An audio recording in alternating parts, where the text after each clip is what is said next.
It began in a fluorescent office where everyone smiled a little too hard. An ordinary person was under the kind of pressure that makes even a decent person wonder how much decency costs. At first, nothing looked dramatic. That is how many important moments arrive, not as thunder, but as a small change in the air. At first, the situation looked practical. There was money to earn, a position to keep, a debt to manage, a family to support, a future to secure. People like to say character matters, but character is easiest to praise when the rent is already paid. An ordinary person understood the numbers. The numbers were not sentimental. They did not care about dignity, sleep, conscience, or the quiet fear of becoming someone unrecognizable. The numbers simply waited at the end of the month. Then came the offer, the shortcut, the compromise, or the moment of humiliation. It did not announce itself as evil. It sounded reasonable. Everyone does it. Do not be naive. Think of your family. Think of your career. Think of survival. But there is a line that only the person crossing it can feel. From the outside, it may look like a small adjustment.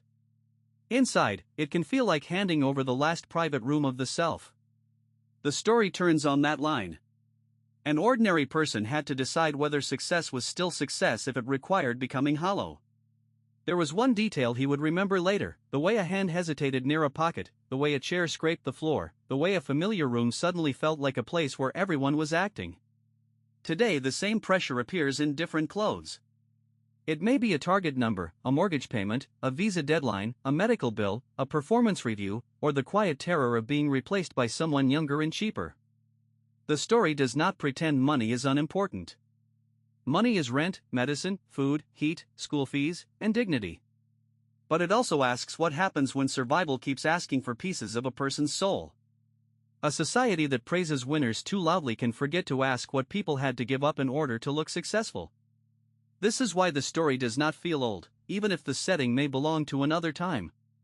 The costumes change, the technology changes, the cities change, but the human problem remains recognizable.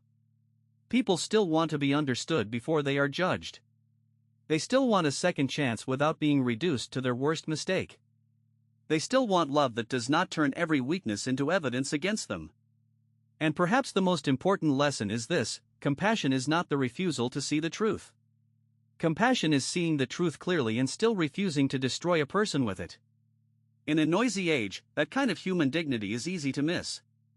But once you see it, it is hard to forget.